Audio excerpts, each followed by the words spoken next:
I just feed them, I feed them natural prey, quail. The red-tails get rats and mice, and the other birds get quail. Now, do you have a source for quail? Yeah, I buy them from a dealer in New York State. Yeah. So I purchase all the quail. Now, like the state part of it. Now, would any of your birds eat pheasant? Oh yeah, yeah. They supply me with a lot of birds. I get a lot of donations of food from like hatcheries. Yeah. When they butcher chickens and stuff, and they'll save me the necks and things like that. Yeah. You know, a lot of people are really good like that.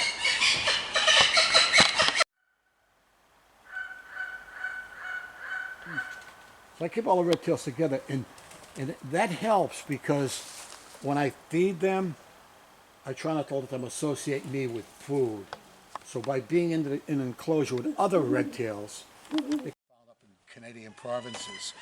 But now, unfortunately, this bird was picked up by a motorist, got hit by a car up in Williamstown. And unfortunately, they brought it to a veterinarian that really didn't know birds. And this bird had a broken wing. So the first thing he did, he amputated the wing. So that lost all hope of this bird ever being released back to the wild. So he's been with me about 2 years now. But he's a bird teacher. Boy, I'll tell you, it's beautiful. You very rarely see. Hey. Are you going to hoot? Come on.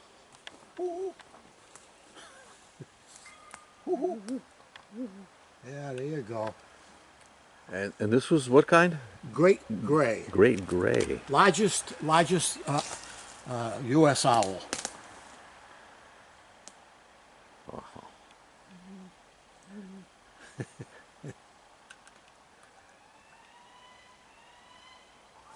And he can't be released because he doesn't have one a wing. wing. Try not. You notice there's a chick in there. A day-old chick. See the yellow chick? Yep. I contact a lot of the hatcheries that raise chickens. Yep. And a lot of them don't sell. They sex them. Yep. And they get rid of the males and sell the hens. So Right. I buy the males from them, so they're day-old chicks. But what's important, the birds have to have a diet with feathers and fur, because you see under his perch, you see the pellets? Pellets, yep. They have to regurgitate a pellet. They don't have to, but if you don't let them do that, they get sick pretty easy. Yep. So that pellet not only gets rid of the down or the feathers from the bird they ate, it keeps his digestive tract clean. So it's real important that they get that in their diet. So I feed this guy mostly mice and day-old chicks. They're mouse hunters. And where did you say he's from? They're from up in the northern provinces, up into the tundra in that area, both here and in Europe. But it.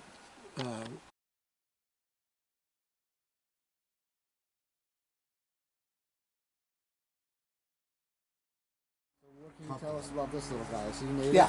Yeah, they're native. Smallest New England owl, the saw-whet. And the saw-whet gets its name from the sound that it makes, kind of a sh sound.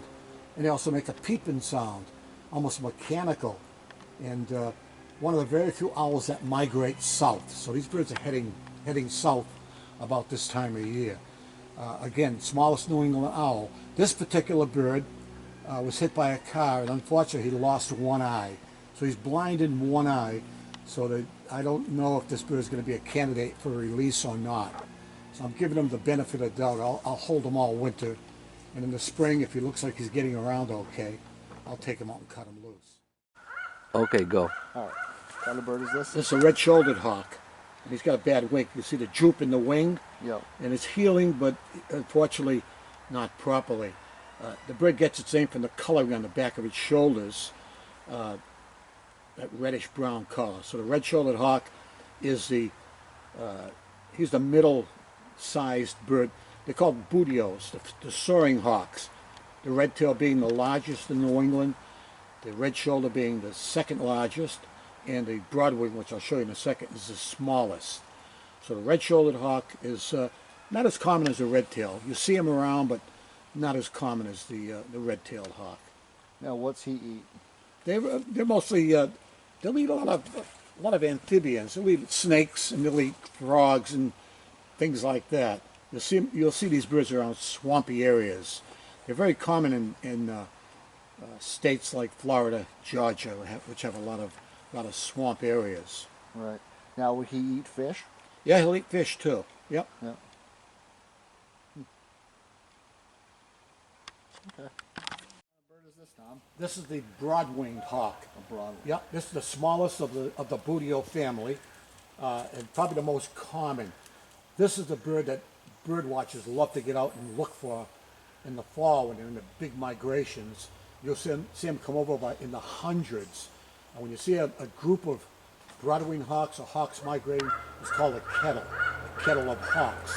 So the broad-winged hawk, probably the most common here in New England. And this year picked up an awful lot of them, starving and that type of thing. And probably an indication that there was a good population of young blonde here in New England. Now, is this the one that you had that day you released the birds that you were taking This is the down? one I have. Yes. Okay. Yeah, this is the one I brought with me. Or I picked up that day and it was going to go to Right, death. yes. And it turned out, fortunately, that he's got a slight fracture in one wing, but he's doing really, really good. Well, that's good. Yeah, compared to the guy in the bottom. And this is a red tail? Yep. This is a red tail, but unfortunately, John, when you look at him, he's totally blind. Oh, yeah. And what happened with this? Tell me where you're at. Ready? What happened with this bird? State police called me one day, and they said a trailer truck coming down the Mass Turnpike, its engine was starting to overheat. So he pulled into the surface area and opened his hood, and his grill was all smashed, and inside the engine compartment sat this red-tailed hawk, and his eyes were both damaged. So I took him down to Dr. Schmidt. He said, this guy's going to be blind. He's not going to recover. And rather than euthanize this hawk, I decided to hold on to him, and I've had him for 10 years. And I use him at schools and different places. All right. And he's just a great bird. Now you can see that red tail. Oh yeah. It gives the bird its name. But that white hawk I showed you a second ago, this is what he should have looked like.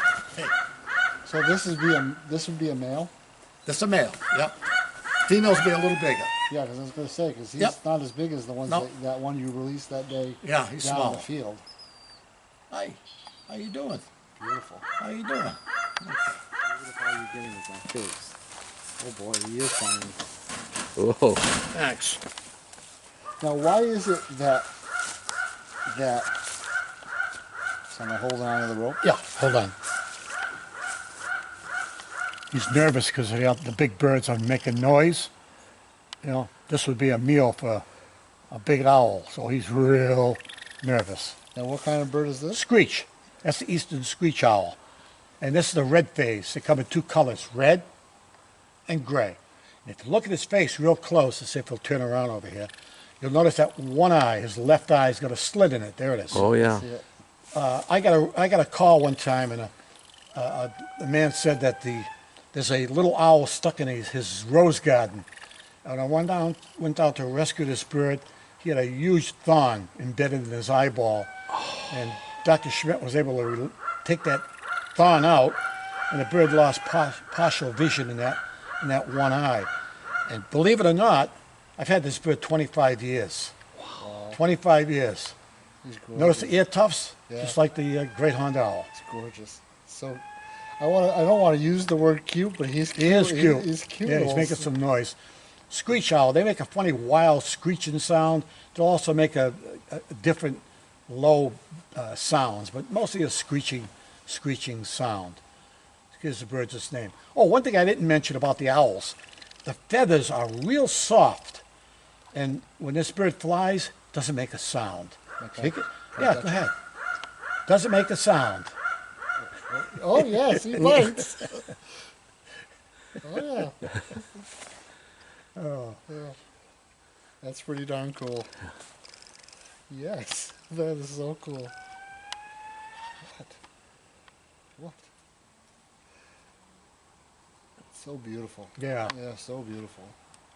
They're fascinating. You know, I've been doing this work all my life. You never get tired of them. Oh, I can't. It's always something new you discover, or something you learn just by being around them. Just amazing. He's making a little sound now. Yeah. That is pretty darn.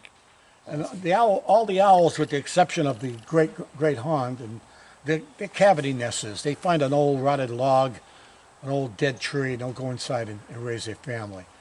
In the springtime, I usually get a few of these birds in when the towns or the cities are out trimming their trees and that type of thing. They always seem to knock a tree down that's got a family of screech owls nesting in it. Okay, that is so cool though.